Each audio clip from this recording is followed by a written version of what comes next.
Good evening student. इस video lecture में हम देखेंगे डबली रेनफोर्स बीम पर न्यूमेरिकल। डबली आरसीसी बीम जिसका कार्ड दिया है, सेक्शन दिया है, 240 mm विड्थ दी है और 480 mm सकल माप। सकल माप का मतलब है ग्रॉस डाया। ओके, जो ग्रॉस पूरा टोटल डेप्थ दिया है 480। ओके, सकल माप। इसके संपीड़न क्षेत्र में 10 mm की 2 छड़ें हैं तथा तनन क्षेत्र में 20 mm की 4 छड़ें हैं। 40 mm के प्रभावी आवरण पर डाली गई है। धरन जो है, जो बीम है M20 ग्रेड का है और स्टील का जो ग्रेड है वो Fe 415 है। हमें मूवमेंट ऑफ रेजिस्टेंस निकालना है। ओके, मूवमेंट ऑफ रेजिस्टेंस निकालेंगे डबली रेनफोर्स बीम में। हम न्यूमेरिकल कैसे करेंगे? ठीक है, हम कंसेप्ट समझ चुके हैं कि पूरा डबली रेनफोर्स बीम को हम किस तरीके से डिजाइन करेंगे, किस तरीके से न्यूमेरिकल करेंगे, उसका कंसेप्ट क्या है, क्यों उसको डबली रेनफोर्स बीम कहते हैं। ठीक है, अब इसमें हम न्यूमेरिकल के थ्रू समझेंगे। ओके, तो सबसे पहले हमने सेक्शन बनाया। सेक्शन में हमारा जो स्मॉल डी है, ठीक है, ये टोटल डी दे रखा है आपके पास में, और टोटल डी कितना दे रखा है? 480 mm। 480 mm आपका कैपिटल डी दे रखा है, 480 mm। ओके, और 40 mm का कवर है। अगर ऊपर का कवर और नीचे का कवर हमारा सेम है, ये भी 40 mm। ठीक है, 40 mm। तो स्मॉल डी कितना होगा? 480 में से अगर हम 40 घटा दें तो क्या बन जाएगा? इफेक्टिव डेप्थ बन जाएगी। तो इफेक्टिव डेप्थ बराबर 480 mm माइनस 40 mm, तो डी बराबर 440 mm। ठीक है, तो 440 mm क्या आया आपका इफेक्टिव डेप्थ, यहाँ से यहाँ तक। ठीक है, तो स्मॉल डी की वैल्यू है 440 mm। इसके बाद में जो संपीड़न क्षेत्र में, जो कंप्रेशन जोन में हमारा स्टील दिया गया है, 2 सरिया है, π/4 इंटू डी स्क्वायर, उसका डाया कितना है? 10 mm। तो हमने यहाँ से एरिया निकाल दिया, 2 into π/4 into D square, 158 mm square हमारा एरिया आया। कंप्रेशन जोन में हमने जो स्टील डाला उसका एरिया 158 mm स्क्वायर। ओके, अब देख लेते हैं टेंशन जोन में। टेंशन जोन में हमने कितना स्टील डाला है? 4 हमारा स्टील है और π/4 इंटू डी स्क्वायर, डाया कितना है? 20 mm। तो 4 इंटू π/4 इंटू 20 स्क्वायर, तो ठीक है 1556 mm स्क्वायर क्या आया हमारा एरिया ऑफ स्टील। जो टेंशन में जो रेनफोर्समेंट प्रोवाइड किया गया है हमारा, तो 15, ठीक है, 156 हमारा mm स्क्वायर क्या है हमारा स्टील का एरिया। ओके, तो इतना सेक्शन समझ में आया आपके। अब इफेक्टिव डेप्थ हमने निकाल दी। अब निकाल देते हैं Fy की वैल्यू। Fe 415 के लिए बिल्कुल सेम होती है, 415 न्यूटन पर mm स्क्वायर। Fck की वैल्यू M20 ग्रेड के लिए 20 न्यूटन पर mm स्क्वायर। अब हमें क्या निकालना है? जो नई चीज थी डबली रेनफोर्स बीम में हमारा ये क्या थी? नई चीज थी। ठीक है, अब इनको निकालेंगे।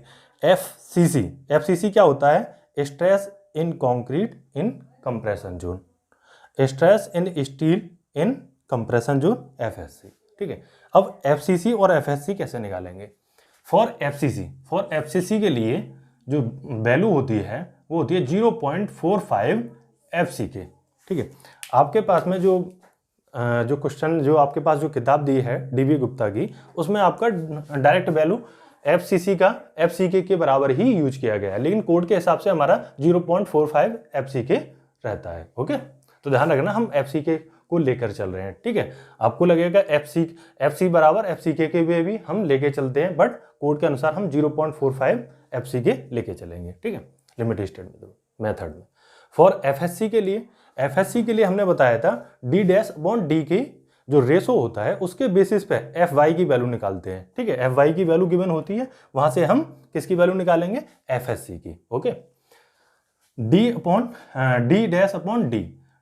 की क्या वैल्यू है? ये हमारा इफेक्टिव कवर है, किसमें? कंप्रेशन जोन में। ठीक है, तो D' 40 mm अपॉन 440 डिवाइड, दोनों का डिवाइड किया तो 0.09, ठीक है, इतना वैल्यू आया।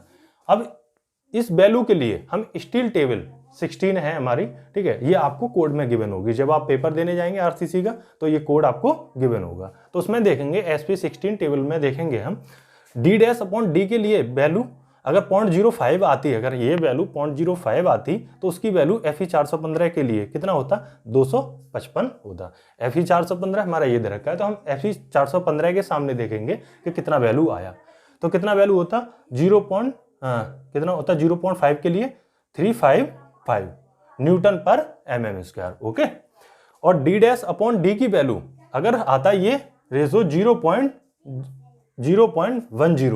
तो उसके लिए 353 न्यूटन पर mm स्क्वायर किसकी वैल्यू हो जाती, FSC की वैल्यू हो जाती। ओके, अब बट इसमें क्या है, ये वैल्यू आया 0.09, तो इन दोनों के बीच में लाई कर रहा है 0.1।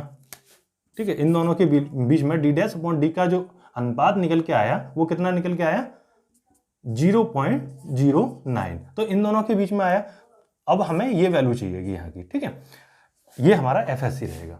ठीक है, FSC, तो FSC की जो वैल्यू है हमें क्या करना पड़ेगा, इंटरपोलेशन मेथड लगाना पड़ेगा। ठीक है, इंटरपोलेशन मेथड को हम एक बार पहले समझा चुके हैं, फिर से हम इंटरपोलेशन मेथड को इस वीडियो में समझा देते हैं। एक स्टूडेंट का सवाल आया था कि सर इंटरपोलेशन मेथड को आप एक बार फिर से समझा दीजिए, तो हम यहाँ इंटरपोलेशन मेथड को एक बार अच्छे से फिर समझा देते हैं। ठीक है, तो वो डाउट क्लियर हो जाएगा। ठीक है, तो d' के कितने के लिए चाहिए, 0.09 के लिए, y interpolation method. Interpolation method आप समझिए कैसे करेंगे। ठीक है, तो सबसे पहले इंटरपोलेशन मेथड के लिए आप इस तरीके से, ठीक है, इस मेथड को आप इंटरपोलेशन मेथड में हमेशा यूज करें।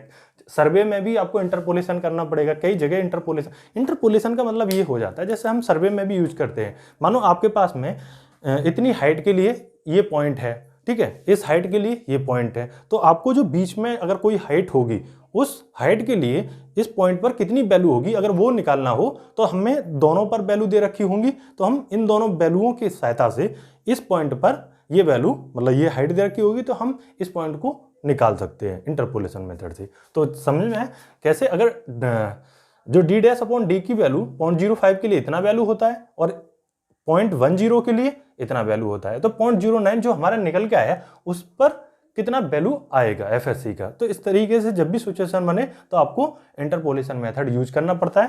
ठीक है, उसको देख लेते हैं। तो सबसे पहले हमने देखा 0.05 पर आपका वैल्यू आया 355। ओके, फिर दूसरा 0.10 वैल्यू पर 0.10 वैल्यू पर आपका जो वैल्यू आया 353 आया। ठीक है, 353। इसके बाद में हमें जो निकालना है वो कितने पर निकालना है, 0.09 पर हमने बीच में रख दिया, और ये निकालना है आपको FSC। ओके, अब निकाल देते हैं। ठीक है, तो FSC बराबर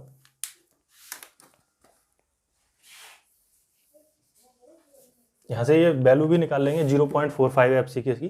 ठीक है, ये निकाल देते हैं। तो देखो आपको करना क्या होगा, सबसे पहले इसमें से इसे घटाइए। जब ऊपर से इसमें से इसे घटाते हैं तो इसमें से इसको घटाना पड़ेगा आपको। ठीक है, तो आपको क्या करना है, इसमें से इसे घटा रहे हैं, दो वैल्यू जो आपको पता है इनमें से इसे घटाएंगे। फिर उसके बाद में इसमें से इसे घटाइए और इसी के नीचे इसमें से ये घटा दीजिए। एक तरीके से ऐसे निकल सकता है। दूसरा, जब आपने इसमें से इसे घटाया और इसमें से इसे घटाया, तो आप चाहें तो इसमें से इसे घटाइए और इसमें से इसे घटाइए, चाहे तो आप इनमें से घटा दीजिए चाहे इससे घटा दीजिए, आंसर आपका सेम आएगा। ठीक है, तो हम क्या करते हैं, सबसे पहले हमने ऊपर का घटाया 353 माइनस 355। ठीक है, तो डिवाइड में, उसी के डिवाइड में कितना 0.10, इसमें से इसे घटाएंगे, जैसे इसमें से इसे घटा दिया तो इसमें से इसे घटाएंगे, तो 0.10 माइनस 0.05। ओके, बराबर। ठीक है, बराबर। अब क्या करेंगे, अब इसमें से हम इसे घटाएंगे और इसमें से इसे घटाएंगे, तो FSC माइनस 355। तो अब क्या करना है, हमें 0.09 में से इसे घटा रहे हैं। अगर चाहते हम इसमें से इसे घटाते और इसमें से इसे घटाते तब भी आंसर आ जाता। तो हमने क्या किया, इसमें से इसे घटाएंगे तो नीचे भी सेम घटाएंगे। ठीक है, तो 0.09 माइनस 0.05। ओके, अब यहां से आपको FSC की वैल्यू निकालनी है, तो इन दोनों की मल्टीप्लाई हो जाएगी। ठीक है, ये इसके डिवाइड में ये और इसकी मल्टीप्लाई, तो यहां से FSC की वैल्यू निकाल देनी है आपको। ठीक है, तो कैलकुलेट कर लेते हैं। ठीक है, देखो 353 माइनस 355, ये आया ऊपर का वैल्यू। ओके, डिवाइड बाई 0.10 में से 0.05, तो डिवाइड बाई 0.10 माइनस 0.05। ओके, ये आया 2040। अब मल्टीप्लाई बाई दिस, कोष्टक में मल्टीप्लाई बाई 0.09 माइनस 0.05, ठीक है, और प्लस, अब ये इधर की तरफ वैल्यू आएगा, ठीक है, प्लस 355, ओके, 27, ठीक है, प्लस, ठीक है, एक सेकंड, एक बार और चेक कर लेते हैं। 353 minus 355, okay, divide by 0.10 minus 0.05 गुणा 0.09 माइनस के 0.05, ओके, डिवाइड प्लस 355, ये आया आपका 353.4। तो वैल्यू आया एफएससी का आपका यहाँ से निकल के एफएससी बराबर, ठीक है, एफएससी बराबर 353.4 न्यूटन पर mm स्क्वायर। ओके, न्यूटन पर mm स्क्वायर, एफएससी की वैल्यू 353.4 न्यूटन पर mm स्क्वायर। अब इसमें देखेंगे हम, अगर आप चाहते तो ये भी देख सकते थे कि ये जो वैल्यू है 0.09 इसके करीब है, तो हम 353 हम डायरेक्ट रख सकते थे, ठीक है, कितना 0.4 का अंतर आता। तो आप चाहते तो इतने के लिए ये वैल्यू, अगर इंटरपोलेशन मेथड नहीं करना चाहते, आप अगर कोड में देखकर जब पेपर करते हैं तो आपको जल्दी करना है, तो आप डायरेक्ट इस वैल्यू को निकाल के आप लगा सकते हैं, ठीक है, तो ध्यान रखना है, ठीक है, क्योंकि ये देखो 53 से थोड़ा सा वैल्यू बढ़ेगा, क्योंकि हम किसकी तरफ जा रहे हैं, घट रहे हैं। तो जब 0.05 पे था ना, ठीक है, तो आप बीच में भी लगा सकते हैं, या फिर जिसके वैल्यू करीब हो वो हमारा आंसर हो जाता है, ठीक है, तो ध्यान रखना है। अब इसके बाद में, ठीक है, ये हमने एफएससी की वैल्यू निकाल दी, ठीक है, आपको एफएससी की और एफसीसी की वैल्यू 0.45 एफसीके, ठीक है। अब हमारे पास में सबसे पहला काम रहेगा, ठीक है, ये हमने सभी वैल्यू निकालने के बाद में सबसे पहले निकालेंगे हम न्यूट्रल एक्सिस, ठीक है, फाइंड न्यूट्रल एक्सिस, जो न्यूट्रल एक्सिस की जो लोकेशन है उसको फाइंड करेंगे। तो एक्स यू बराबर हमने बताया था, फॉर्मूला बताया था 0.36 एफसी के v इंटू एक्स यू बराबर प्लस, इसका फॉर्मूला प्लस, फिर उसके बाद में था f s c minus f c c into a s c बराबर 0.87 f y into a s t. तो यहां से हम क्या निकालेंगे, एक्स यू की वैल्यू निकालेंगे। तो वैल्यू को रख देते हैं सभी को। तो 0.36 एफ सी के की वैल्यू 20 इंटू वी की वैल्यू कितना है हमारे पास में, ये वैल्यू कितना 240 इंटू एक्स यू की वैल्यू निकालनी है हमें। तो x u plus f s c की value 3.4 minus f c c की वैल्यू हमारा कितना है एफ सी सी की वैल्यू 0.45 एफ सी के, ठीक है। तो 0.45 एफ सी के, तो मैं यहाँ पर ही इसको थोड़ा कैलकुलेट कर देता हूँ। तो 0.45 गुणा 20, ठीक है, तो कितना आया आपका ये, ठीक है, 9 न्यूटन पर mm स्क्वायर, ठीक है, 9 न्यूटन पर mm स्क्वायर, ठीक है, 9।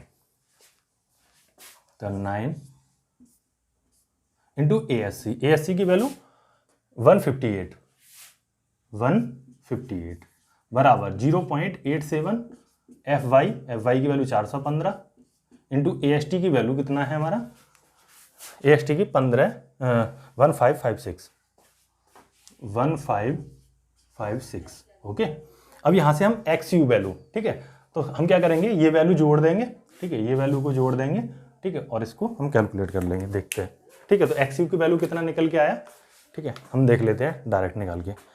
0.36 गुणा 20 ये वाली वैल्यू को ऐड कर लेते हैं। पहले तो ये 0.87 गुणा 7 गुणा 415 गुणा 556 प्लस, ठीक है, ठीक है। अब ये वैल्यू इधर आके माइनस हो जाएगी, ठीक है। तो -353.4 -9 गुणा 158, ठीक है, और डिवाइड बाई ये वैल्यू, डिवाइड बाई 240 गुणा 20 गुणा 0.36, ठीक है।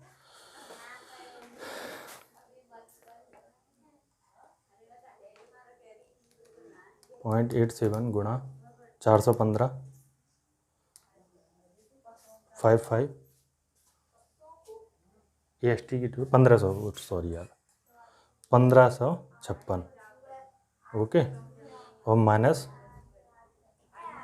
3.4 -9 गुणा 158 डिवाइड बाई 0.36 गुणा 20 गुणा 240, 293 XU वैल्यू 293, ठीक है, mm, ठीक है, 293 mm। तो ध्यान रखना है, इस वैल्यू को आप कैलकुलेट करके देखना, तो कोशिश करना है इसको कहीं अगर ये गलत हो तो आप एक बार कैलकुलेट जरूर करना, ठीक है। तो कभी कभी कैलकुलेशन में मिस्टेक हो जाती है, तो ये इस चीज़ का आपको ध्यान देना है, ठीक है, अपनी कैलकुलेशन करनी है। XU की वैल्यू, अब दूसरा हम XU की वैल्यू कैसे निकालते हैं, XU मैक्स की वैल्यू, XU मैक्स की वैल्यू कैसे निकालेंगे, 0.48 के लिए, 0.48 के लिए गुणा क्या होता है 0.48 डी, डी की जगह पे हमारा कितना हो जाएगा, स्मॉल डी की वैल्यू 440, 440, 440, 440, ठीक है। तो ये आया हमारा 211, ठीक है, mm, ओके, 211 mm, ठीक है, 211 mm, ओके, XU मैक्स की। तो हमने इसमें यह देखा कि XU की वैल्यू, XU की जो वैल्यू है, XU की वैल्यू ग्रेटर है XU मैक्स से। जब ऐसी कंडीशन आ जाती है तो उसको क्या कहते हैं, over reinforce section, over reinforce section.